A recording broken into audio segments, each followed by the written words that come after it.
ದಕ್ಷಿಣ ಶಿರಡಿ ಶ್ರೀ ಸಾಯಿಬಾಬಾ ಮಂದಿರ, Bangarapete, KGF main road, SG Kote ನಿರ್ಮಾಣಗೊಂಡಿರುವಂತಹ ದಕ್ಷಿಣ ಶಿರಡಿ ಸಾಯಿಬಾಬಾ ಗುರುವಿನ ಆರಾಧನೆ ನಡೆಯಿತು.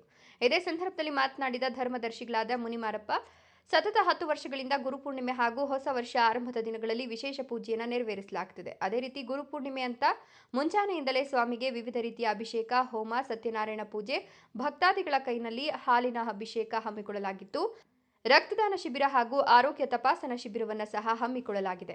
ಮಧ್ಯಾಹ್ನ 12 ಗಂಟೆಗೆ ಮಹಾಮಂಗಳಾರತಿ, ಸಂಜೆ ಭಜನೆ, ಕೀರ್ತನೆಗಳನ್ನು ಸಹ ಹಮ್ಮಿಕೊಂಡಿದ್ದೇವೆ. ಪಲ್ಲಕ್ಕಿ ಉತ್ಸವವನ್ನು ಸಹ ನೆರವೇರಿಸಲಾಗುತ್ತದೆ. ಬಂದಂತ ಭಕ್ತಾದಿಗಳಿಗೆ ಮುಂಜಾನೆಯಿಂದ ಸಂಜೆಯವರೆಗೂ ಅನ್ನದಾನವನ್ನು, ಪ್ರಸಾದವನ್ನು ವಿತರಣೆ ಮಾಡಲಾಗುತ್ತದೆ ಅಂತ ತಿಳಿಸಿದರು. ನಂತರ ಕಾರ್ಯದರ್ಶಿ ಡಾಕ್ಟರ್ ರಾಧಾವಿ ಮಾತನಾಡಿ, ಆಷಾಢ ಮಾಸದಲ್ಲಿ ಬರುವಂತಹ ಮೊದಲನೇ ಹುಣ್ಣಿಮೆಯನ್ನ ಗುರುಪೂರ್ಣಿಮೆ ಅಂತ ಗುರುವಿನ ಆರಾಧನೆಯನ್ನು ಮಾಡಲಾಗುತ್ತದೆ. ಈ ನಮ್ಮ ದೇವಾಲಯದಲ್ಲೂ ಸಹ ಮುಂಜಾನೆಯಿಂದಲೇ ಸಾಯಿಬಾಬಾ ವಿಗ್ರಹಕ್ಕೆ ವಿಶೇಷ ಪೂಜೆ ಹಮ್ಮಿಕೊಳ್ಳಲಾಗಿತ್ತು. ಅದೇ ರೀತಿ ನಮ್ಮ ದೇವಾಲಯದಿಂದ ಅನೇಕ ರೀತಿಯ ಕಾರ್ಯಕ್ರಮಗಳನ್ನು ಸಹ ಹಮ್ಮಿಕೊಳ್ಳಲಾಗುತ್ತದೆ. ನವರಾತ್ರಿ ಸಮಯದಲ್ಲಿ ನವದುರ್ಗಿಯರ ಆರಾಧನೆ, ವಿಜಯದಶಮಿ ಅಂತ ವಾರ್ಷಿಕೋತ್ಸವ. ಈ ಸಮಯದಲ್ಲಿ ಚಳಿ ಇರೋದ್ರಿಂದ ಸುತ್ತಮುತ್ತ ಗ್ರಾಮಸ್ಥರ ವೃದ್ಧರಿಗೆ ಕಂಬಳಿಗಳನ್ನು ವಿತರಣೆ ಮಾಡ್ತೀರಿ ಹಾಗೂ ಮಕ್ಕಳ ದಿನಾಚರಣೆಯಿಂದ ಮಕ್ಕಳಿಗೆ ಬೇಕಾದಂತಹ ಸಾಮಗ್ರಿಗಳನ್ನು ವಿತರಣೆ ಮಾಡಿ ಮಕ್ಕಳ ದಿನಾಚರಣೆ ಆಚರಣೆ ಮಾಡ್ತೇವೆ. ನಂತರ ಸ್ವತಂತ್ರ ದಿನಾಚರಣೆಯಂದು ರಾಷ್ಟ್ರಧ್ವಜ ಹಾರಿಸಿ ಸ್ವತಂತ್ರ ದಿನಾಚರಣೆ, ವೀರ ಯೋಧರಿಗೆ ಸನ್ಮಾನ ಹಾಗೂ ಅಂಗವಿಕಲರಿಗೆ ಬೇಕಾದಂತಹ ಸಾಮಗ್ರಿಗಳ ವಿತರಣೆ ಮಾಡ್ತೇವೆ ಅಂತ ಹೇಳಿದ್ರು. ಇನ್ನು ನಮ್ಮ ಈ ದೇವಾಲಯಕ್ಕೆ ಸಹಕರಿಸಿದ ದಾನಿಗಳು ಹಾಗೂ ಭಕ್ತಾದಿಗಳು ಇನ್ನೂ ಹೆಚ್ಚಿನ ಸಂಖ್ಯೆಯಲ್ಲಿ ಆಗಮಿಸಿ ದೇವರ ಕೃಪೆಗೆ ಪಾತ್ರರಾಗಿ ಇನ್ನಷ್ಟು ಸಮಾಜಮುಖಿ ಕೆಲಸಗಳನ್ನು ಮಾಡಲು ನಮಗೆ ಸಹಕರಿಸುವಂತೆ ಧರ್ಮದರ್ಶಿಗಳಾದ ಮುನಿಮಾರಪ್ಪ, ಕಾರ್ಯದರ್ಶಿ ಡಾಕ್ಟರ್ ರಾಧಾವಿಯವರಿಂದ ಬಂದಂತಹ ಭಕ್ತಾದಿಗಳಿಗೂ ಹಾಗೂ ದಾನಿಗಳಿಗೂ ಕೃತಜ್ಞತೆ ಸಲ್ಲಿಸಿದರು. ಸಾಯಿರಾಮ್. ಎಲ್ಲ ಭಕ್ತಾದಿ ಬಂಧುಗಳಿಗೆ ಗುರುಪೌರ್ಣಿಮೆ ಶುಭಾಶಯಗಳು. ಈ ದಿನ ವಿಶೇಷವಾಗಿ ಆಷಾಢ ಮಾಸದ ಮೊದಲ ಹುಣ್ಣಿಮೆಯನ್ನು ನಾವು ಗುರುಪೌರ್ಣಿಮೆ ಅಂತ ಆಚರಿಸ್ತಾ ಇದ್ದೇವೆ ನಮ್ಮ ಸನಾತನ ಧರ್ಮದ ಪ್ರಯುಕ್ತ. ಮತ್ತು ಈ ದಿನವನ್ನು ವ್ಯಾಸ ಪೌರ್ಣಿಮೆ ಅಂತ ಕೂಡ ಕರೀತಾರೆ. ಯಾಕೆಂದರೆ ವ್ಯಾಸ ಮಹಾಶ್ರೀಗಳು ಹುಟ್ಟಿದಂಥ ಮಹಾ ಸುದಿನ ಆಗಿರೋದ್ರಿಂದ ಇದನ್ನು ವ್ಯಾಸ ಪೌರ್ಣಿಮೆ ಅಂತ ಕೂಡ ಕರೀತಾರೆ, ಗುರುಪೌರ್ಣಿಮೆ ಅಂತ ಕೂಡ ಕರೀತಾರೆ.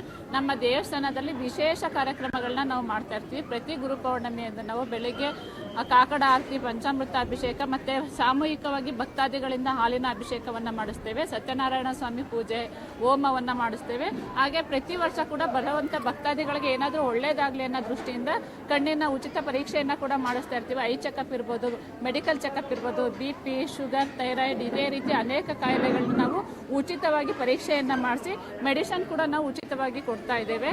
ಹಾಗೆ ಪಲ್ಲಕ್ಕಿ ಮೆರವಣಿಗೆ ಕೂಡ ಇರುತ್ತೆ, ಭಜನ್ಸ್ ಇರುತ್ತೆ. ಈ ಥರ ಸುಮಾರು ರಾತ್ರಿ 9 ರಿಂದ 10 ಗಂಟೆವರೆಗೂ ಕೂಡ ನಿರಂತರವಾಗಿ ಬೆಳಗ್ಗೆಯಿಂದ ರಾತ್ರಿವರೆಗೂ ನಿರಂತರವಾಗಿ ಅನ್ನದಾಸೋಹ ಕಾರ್ಯಕ್ರಮ ಪ್ರತಿ ವರ್ಷ ಯಶಸ್ವಿಯಾಗಿ ನಡ್ಕೊಂಡು ಬಂದಿದೆ. ಇದಕ್ಕೆಲ್ಲ ಕಾರಣಕರ್ತರು ಯಾರಪ್ಪ ಅಂತಂದ್ರೆ ನಮ್ಮ ವಾಲಂಟಿಯರ್ಸ್. ಇವರು ಎಷ್ಟು ಸಹಾಯ ಮಾಡ್ತಾರೆ, ಸೇವೆ ಮಾಡ್ತಾರೆ ಅಂದರೆ ನಮ್ಮ ದೇವಸ್ಥಾನಕ್ಕೆ ಒಂದು ಪಿಲ್ಲರ್ ಆಗಿ ನಿಂತಿದ್ದಾರೆ. ನಮಗೆಲ್ಲ ತುಂಬ ಸಹಾಯವನ್ನು ಮಾಡ್ತಾರೆ. ನಮ್ಗೆ ಡೋನರ್ಸ್ ಕೂಡ ಇದ್ದಾರೆ, ಅವರು ಕೂಡ ಅನ್ನದಾನಕ್ಕೆ ಈ ಥರ ಅನೇಕ ಕಾರ್ಯಕ್ರಮಗಳಿಗೆ ಸಹಾಯವನ್ನು ಮಾಡ್ತಾರೆ. ಹಾಗೆ ನಾವು ಪ್ರತಿದಿನ ನಮ್ಮ ದೇವಸ್ಥಾನದಲ್ಲಿ ಅನ್ನದಾಸೋಹ ಕಾರ್ಯಕ್ರಮವನ್ನು ಹಮ್ಮಿಕೊಂಡಿದ್ದೀವಿ. ಪ್ರತಿದಿನ ಕೂಡ ಅನ್ನದಾಸೋಹ ಕಾರ್ಯಕ್ರಮ ಇರುತ್ತೆ, ಅದು ಕೂಡ ಯಶಸ್ವಿಯಾಗಿ ನಡ್ಕೊಂಡು ಹೋಗ್ತಾ ಇದೆ. ಮತ್ತೆ ಇಲ್ಲಿ ತುಂಬಾ ಪವಾಡಗಳು ನಡೀತಾ ಇದೆ. ಬಾಬಾ ಅವರು ಅದ್ಭುತ ಅನ್ನೋದಕ್ಕಿಂತ ಅತ್ಯದ್ಭುತ ಪವಾಡಗಳನ್ನ ಬಾಬಾ ಅವರು ಮಾಡ್ತಾ ಇದ್ದಾರೆ. ಭಕ್ತಾದಿಗಳು ಅವ್ರು ಹೇಳೋದನ್ನ ಕೇಳಿದ್ರೆ ತುಂಬಾ ಭಯ ಆಗುತ್ತೆ, ಅಂತ ಪವಾಡಗಳು ನಡೀತಾ ಇದೆ.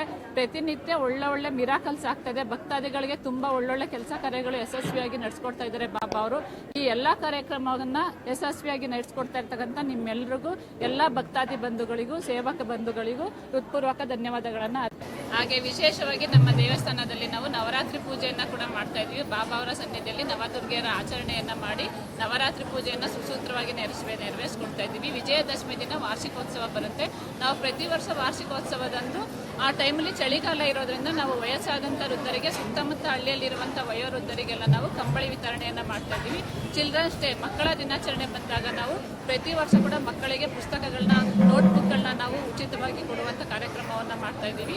ಹಾಗೆ ವುಮೆನ್ಸ್ ಡೇ ಬಂದಾಗ ಮಹಿಳೆಯರಿಗೆ, ಒಂದೊಂದು ಕ್ಷೇತ್ರದಲ್ಲಿ ಸಾಧನೆಯನ್ನು ಮಾಡಿರುವಂಥ ಮಹಿಳೆಯರನ್ನ ಗುರುತಿಸಿ ನಾವು ಇಡೀ ನಮ್ಮ ಕೋಲಾರ ಜಿಲ್ಲೆಯಾದಂಥ ಎಲ್ಲ ತಾಲೂಕುಗಳಲ್ಲೂ ನಾವು ಒಳ್ಳೊಳ್ಳೆ ಮಹಿಳೆಯರನ್ನ ಗುರುತಿಸಿ ಅವ್ರಿಗೂ ಕೂಡ ಸನ್ಮಾನಗಳನ್ನ ಮಾಡುವಂಥ ಕಾರ್ಯಕ್ರಮವನ್ನು ಹಮ್ಮಿಕೊಳ್ತಾ ಇದ್ದೀವಿ. ಹಾಗೆ ಇಂಡಿಪೆಂಡೆನ್ಸ್ ಡೇ ಎಲ್ಲ ರೀತಿಯಲ್ಲೂ ಸ್ವತಂತ್ರ ದಿನಾಚರಣೆಯನ್ನು ನಾವು ಫ್ಲಾಗ್ ಹಾಸ್ಟಿಂಗ್ ಮಾಡೋದ್ರ ಮುಖಾಂತರ ಮಾಡ್ತಾ ಇರ್ತೀವಿ. ನಮ್ಮ ದೇವಸ್ಥಾನದಲ್ಲಿ ರಿಟೈರ್ಡ್ ಆಗಿರುವಂಥವ್ರು ಯೋಧರನ್ನು ಕರೆಸ್ತಾ ಇದ್ದೀವಿ. ಮತ್ತು ಯುದ್ಧದಲ್ಲಿ ಸಮಸ್ಯೆ ಆಗಿ ಅಂಗವಿಕಲರಾಗಿರ್ತಾರೆ, ಕಣ್ಣು ಕೈಕಾಲುಗಳನ್ನ ಕಳ್ಕೊಂಡಿರ್ತಾರೆ, ಅಂಥವ್ರನ್ನ ಕೂಡ ಕರೆಸಿ ನಾವು ಸನ್ಮಾನವನ್ನು ಮಾಡಿ ಅವ್ರಿಗೂ ಕೂಡ ಊಟ ತಿಂಡಿ ವ್ಯವಸ್ಥೆಯನ್ನು ಮಾಡಿ ಏನೋ ಸಣ್ಣ ಸಹಾಯವನ್ನು ನಾವು ಮಾಡ್ತಾ ಇದ್ದೀವಿ. ಇದೇ ರೀತಿ ಎಲ್ಲ ಸಾಮಾಜಿಕ ಕಾರ್ಯಕ್ರಮಗಳನ್ನ ಪ್ರತಿ ವರ್ಷ ನಾವು ಮಾಡ್ಕೊಂಡು ಬರ್ತಾ ಇದ್ದೀವಿ. ಇದೆಲ್ಲ ಬಾಬಾ ಅವರ ಅನುಗ್ರಹದಿಂದ ತುಂಬ ಚೆನ್ನಾಗಿ ಯಶಸ್ವಿಯಾಗಿ ನಡೀತಾ ಇದೆ. ಹಾಗಾಗಿ ಎಲ್ಲ ಭಕ್ತಾದಿಗಳು ಹೆಚ್ಚಿನ ಸಂಖ್ಯೆಯಲ್ಲಿ ಬಂದು ಬಾಬಾ ಅವರ ದರ್ಶನವನ್ನು ಪಡೆದು ಅವರ ಆಶೀರ್ವಾದ ಕೃಪಾ ಪಾತ್ರಕ್ಕೆ ಶರಣರಾಗಿ ನೀವು ಬಾಬಾ ಅವರ ಕೃಪೆಗೆ ಪಾತ್ರರಾಗಬೇಕು ಅಂತ ಕೇಳ್ಕೊಳ್ತಾ ಇದ್ದೀವಿ. ಓಂ ಸಾಯಿರಾಮ್.